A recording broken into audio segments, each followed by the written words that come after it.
Welcome to Motivational Sundays with Kevin and Friends. The show was originally created from one of the more than 300 quotes that I had created for the contents of my book.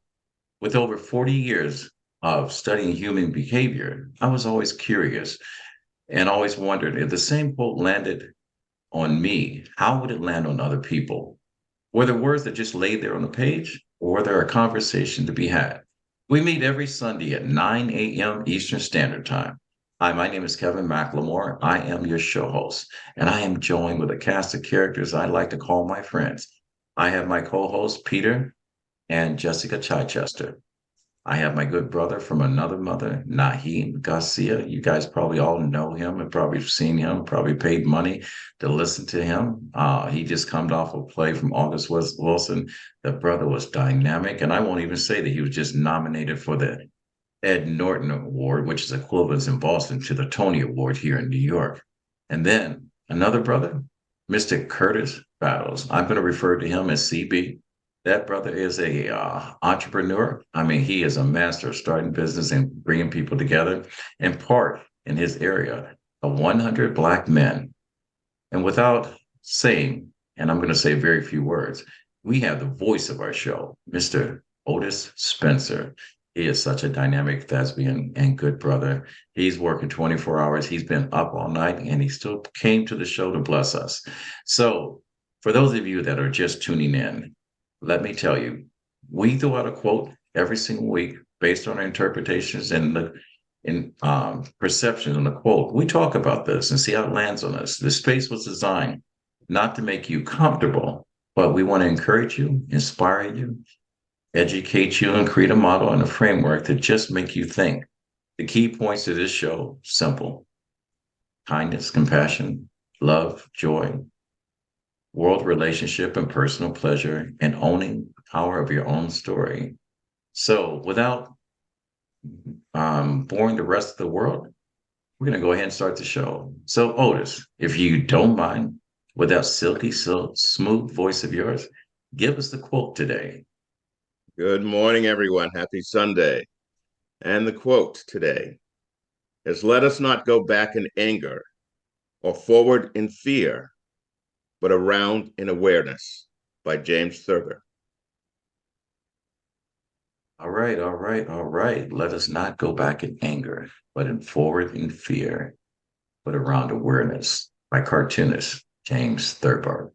So I'm going to start with one of the 100 most influential Black men over on the East Coast, Mr. Curtis Battles. I'm going to refer to him as CB. Tossing this quote out there to you, sir. How does this land on you today? So it lands on me in a unique way. So I'm going to share one part of a recent story that will put this in perspective. So my mom was 90 about a year ago. She passed in around Labor Day last year. So yesterday my sister and I just did a memorial service for her and brought in, there were 40 people that were there in person, and a bunch of folks from near and far came in to honor her memory. We actually held it at a Buddhist center. So it was a very interesting experience. And the part that it brings to me is, leading up to it, I was anxious. What am I going to say? How is it going to go? Are we going to make sure we're doing the right thing and talking about mom? And then when you actually got to it, it was like, wow, this is okay. So it wasn't that you were angry, but you were sort of anticipating what it was going to be like.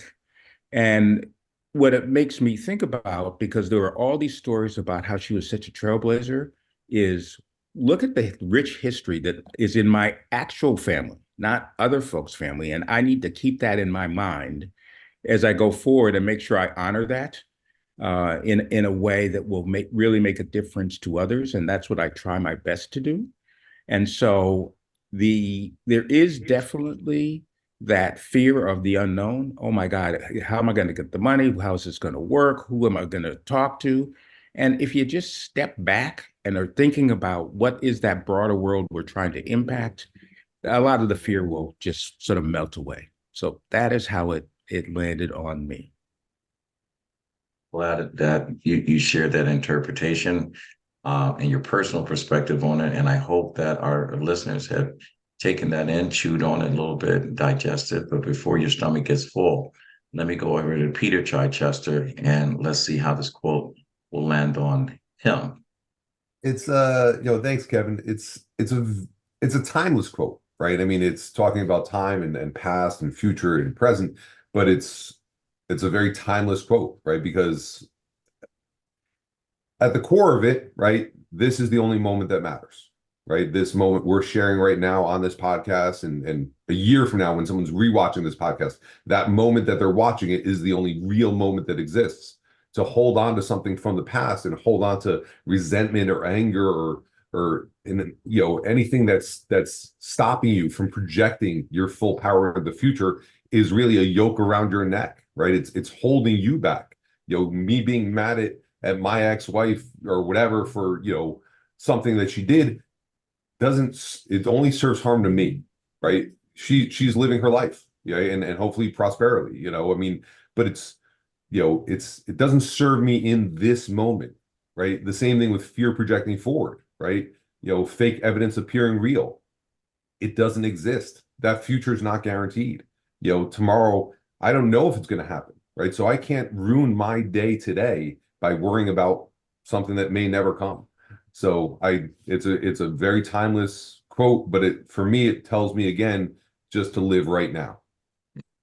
And life does happen in seconds, and we do have to live in the moment. And it's amazing how much power we give to other people that are in our past that they don't even know they have the power over us. And so I appreciate that for living in the moment, Peter. So our thespian, Naheem, we're going to see how much magic he lays on us this morning. All right, so I'm going to say to my listeners, buckle up, hold on tight, enjoy the ride. Let us not go back in anger. Sometimes when we can't hold on to the love, we hold on to the anger or the pain. And we continue to revisit this reason why we're angry.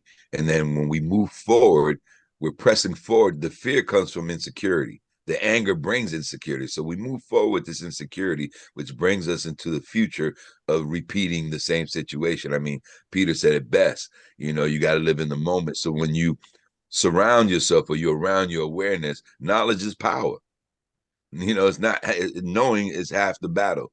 But sometimes knowing is the battle, because when you know, you can press forward. When you know, you can put things in perspective. So being in the present is accurate. And also knowing that you don't have to hold on to the pain. I, for one, have been one of those people to revisit a lot of anger and painful places. Kevin, you had to check me not the other day about that. And it's a constant work in progress. So being aware and being conscious is a constant progress. And at any given moment, just a little bit of air could put you in a place where you are back into fear and back into worry and holding on to pain and holding on to things that just aren't progressive. But it's not hard. That's why we're human, and that's why we're here to learn. That's why we have this podcast. That's why these special people on this show to talk about these various areas, because all of us have mastered some area in our life where awareness has become the pinnacle point in our life. I'm glad that you shared that because sometimes making ourselves vulnerable makes us human. And when we allow ourselves to be human, we get to express and exercise our gift to be special, to be different. And, I was at an event a week or so ago when I listened to Mary J. Blige and Tajay Henson, and Tasha Smith, and talked about their friendship.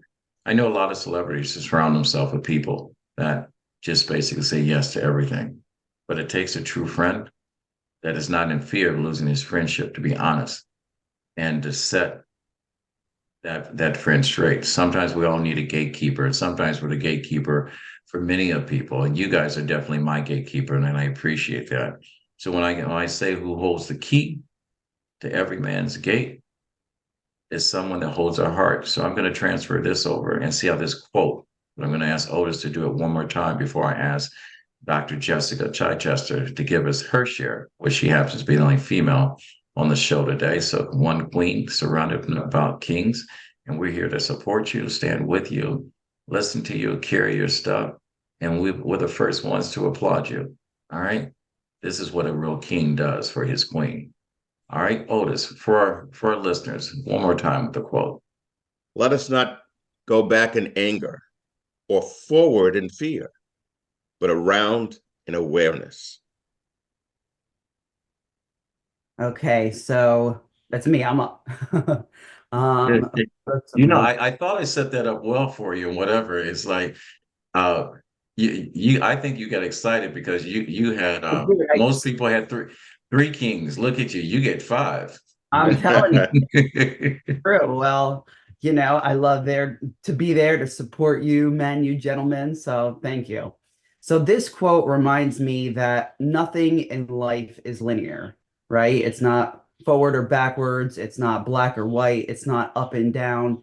That we need to bring awareness to our actions. But when I think of anger, just hyper focusing on it, anger is one letter away from danger. And when we get into anger, literally, right, the D in front of it, it's danger.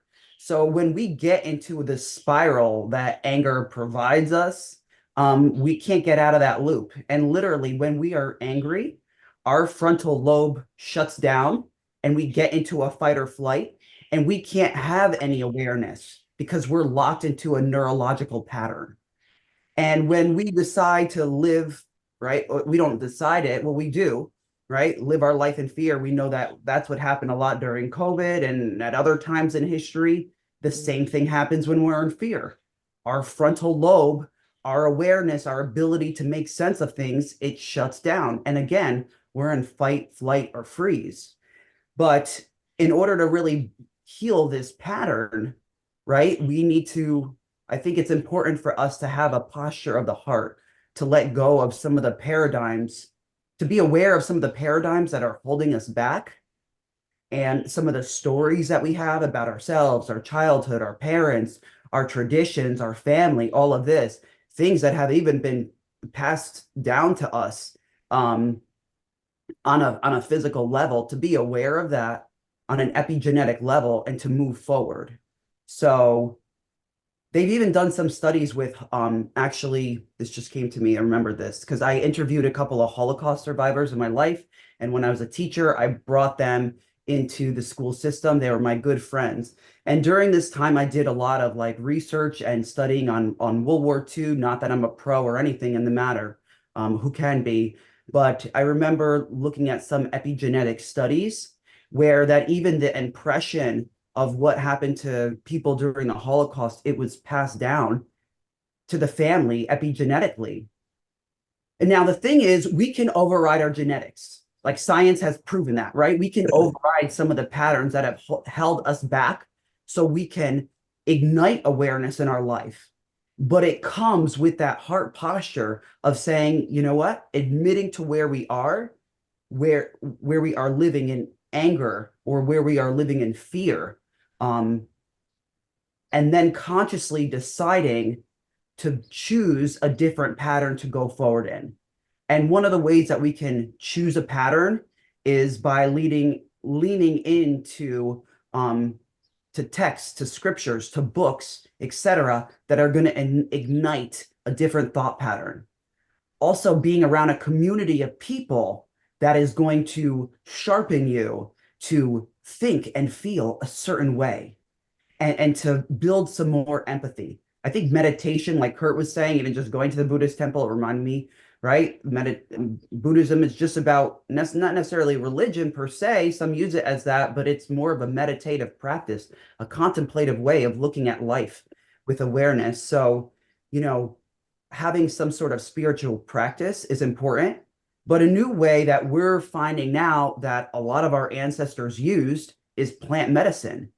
And there's so many studies showing the effects of psilocybin, right? Psychedelic plant medicine on the brain, that it literally shuts down this anger, this fear, this freeze mode, it's called the reticular activating system. It shuts it down.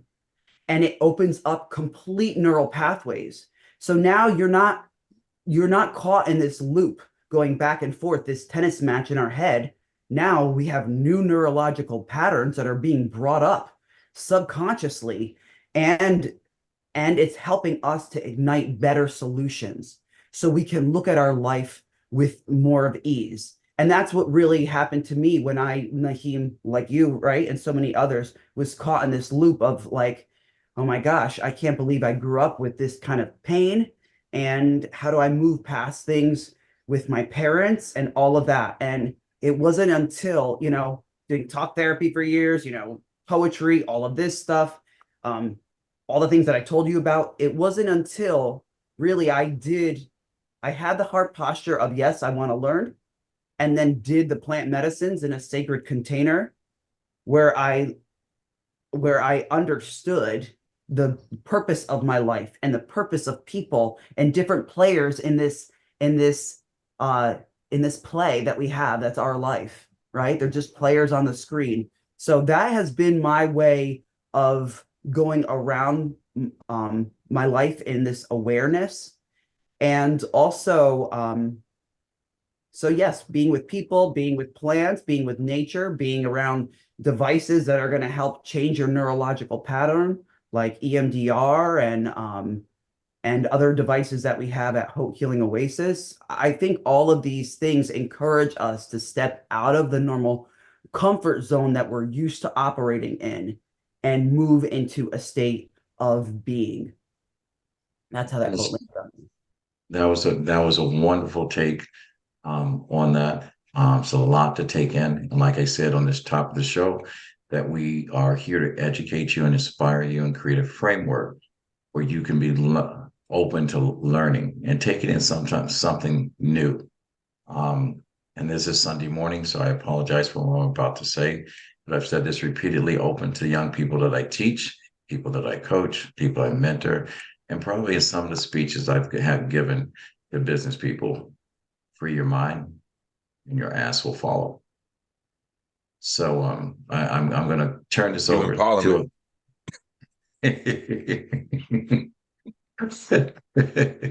I'm going to turn this over to our voice. He's going to throw the quote out there for those of you that have just caught in on the tail end of this, and that will be catching recording after it's released on YouTube to our voice, Otis, which I'm going to say, you look good for a man that's been up working on a Netflix show for the last 24 hours and then come in and do your daytime gig and you show up and bless us with your voice.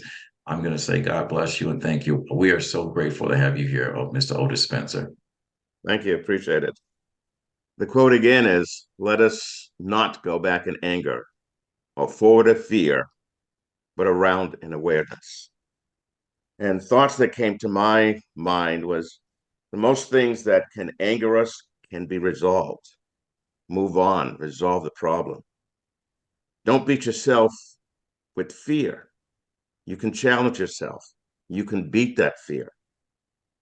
Be around with the positive people, true friends, people who are wise that help you through these challenges that you may face. There's safety in numbers. And then as we talked about, even last week's quote came from a movie. And then I also thought about Star Wars. And in every film, there's a theme to help teach you and learn something from it. And it says, as I have written here, according to the Jedi Code, fear and anger and aggression lead to the dark side. The code teaches not to give in to any anger towards other life forms, which help us resist them and prevent them from fading into the dark side. Because what happens when you're angry, you do something or you say something that you will regret later. You act when you are calm and at peace with the force, and never act from hatred, anger, or fear. Otis is a superstar today, boy. He is. Let the force be with you. Let the force be with you. There you go. Man, I'm going to tell you, it gets harder and harder every single week. More than 130 shows that we have done. And each time I've got to follow someone greater than another person's greater. You guys are amazing. So when I look at this quote, and I think, and a lot of things have happened, and I'll share with you my experience with the documentary of Roberto Clemente. And I think when you look back and to see the actions of this man and how he inspired a world and where kindness laid, it says, let us go back. Let us not go back to anger, the 400 years of oppression of what has been done, either right or wrong. I learned yesterday that good morning was a term that was used sarcastically when someone had either raped, abused someone of color's loved one. And it was not mourning as we address it now. It was mourning like we would be mourning the death of someone. And learned that, and Larnez taught me this. She says that's the reason why she says grand rising, is because that term is no longer the term that we thought it was. And so until I heard it repeated yesterday on the radio station, I had not looked it up and confirmed it, but now it's been confirmed that my greetings will probably change going forward. And that's when you say not to look back at anger or forward in fear, but around the awareness. And the cartoonist that said this phrase. So when I look at my take, I must say we are a different generation of people than our grandparents and theirs. We see the world through a lens that has been projected to us and not necessarily for us.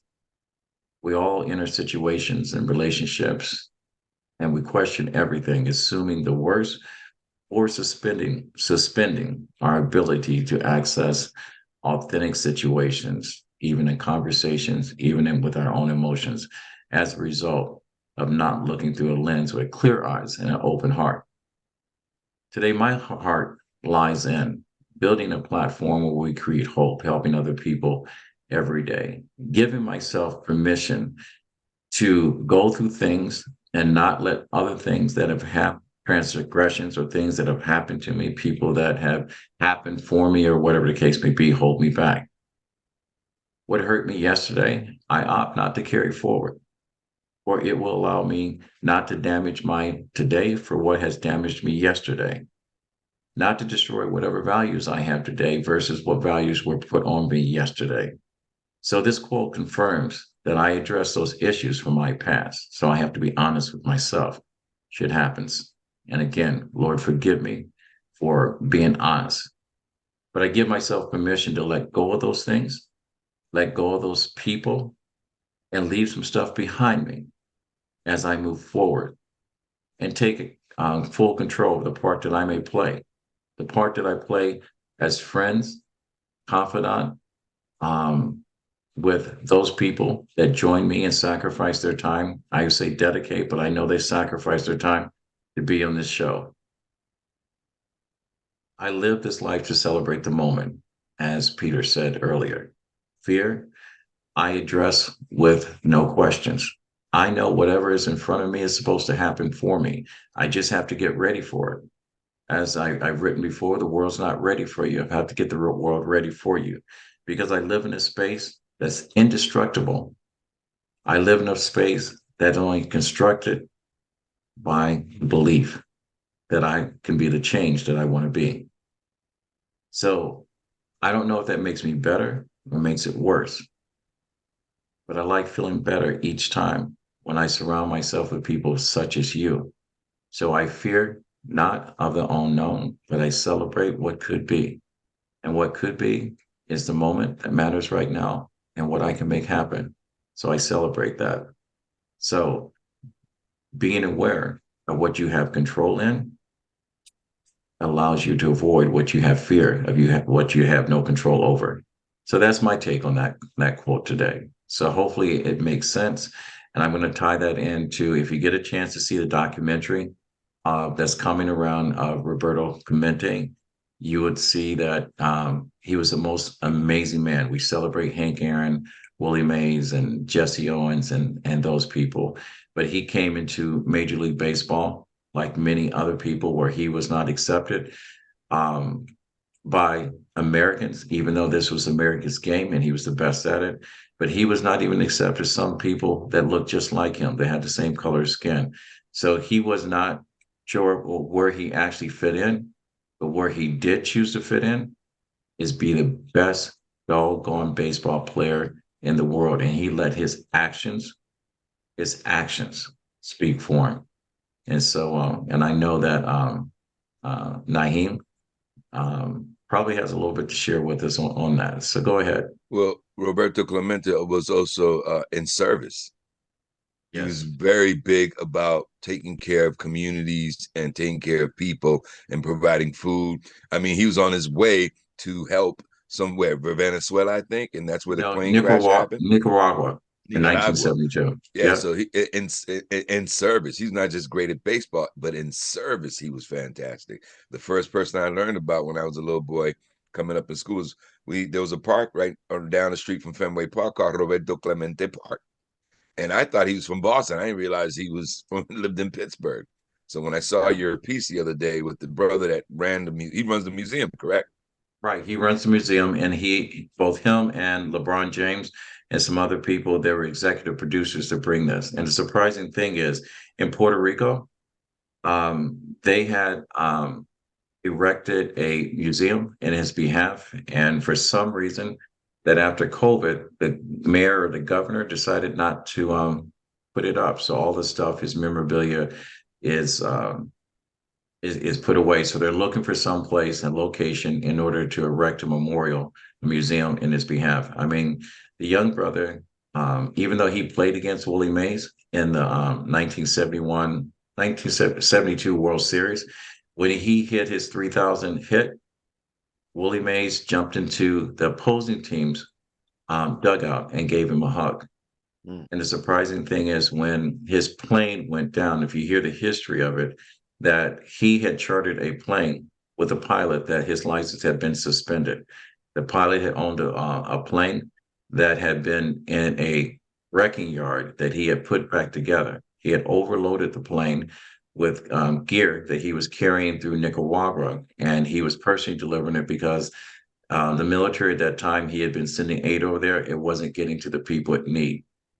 And even though his son, his father, and his grandfather told him that he should not have gotten on this plane because they saw what was coming, his heart moved him to help others. And throughout his whole career, if you look at him, he was not one of these Major League Baseball players that surrounded himself with movie stars, whatever.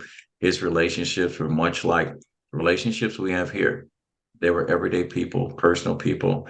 You know, even with Naheem, being at the level he is in the entertainment world, Naheem has kept not only me and other people grounded to just accept him as one of the boys from the neighborhood with a job that we all dreamed to have. You know? But we have a lot of amazing people. And when I look back at the fact of understanding where we've come from, because we're not far from where we've been, but understand that we cannot always hold people that look different from us hostage to their ancestors' problems, but accept them going forward and be aware that these problems do exist. I'm not saying leave them behind, but I'm saying accept the person for who they are and who they show you are until they show you different, and then move forward. So this probably got a lot deeper than a quote we had today, but you know, like I said, education is not designed to make you comfortable. Education is designed to make you think. So, with that said, I want to thank all of our listeners. I want to thank my co-hosts Jessica and Peter, Curtis Battles, which I will be interviewing him very soon in the next 24 hours. So stay tuned, guys, to listen to this show because that brother, as an entrepreneur, he is deep. I'm going to tell you, and he's going to be passing on some knowledge that's going to change some worlds. Again, my brother from another mother. I love you 1,000 times over, which is part of my hashtag find 1,000 reasons to be kind to someone. My son says that it's way too long, and I say learn to spell. And to the golden voice of our show, Otis Spencer, much gratitude. I am grateful to be blessed and surrounded by the many people that support this show. And I'm hoping the universe returns us and puts us on a platform that the whole world can experience the conversation and what's in our hearts every single day. So we meet here every Sunday at 9 a.m. Eastern Standard Time. We throw out a quote, and everyone's welcome to join us. And if you like what you've heard, you can always see us on YouTube. Go to RMK Productions and Network and subscribe and follow. And if you want to be a guest, just reach out to us. Our information's at the end of this podcast. And I want to thank you. So, not keeping the show much longer, my grandfather always said, when you get to a point that you can help someone else, he said it's your duty to do so. Reach one, teach one. And with that said, we wait on him. Fade to black. And ladies and gentlemen, we're out. Thank you again. Until next week.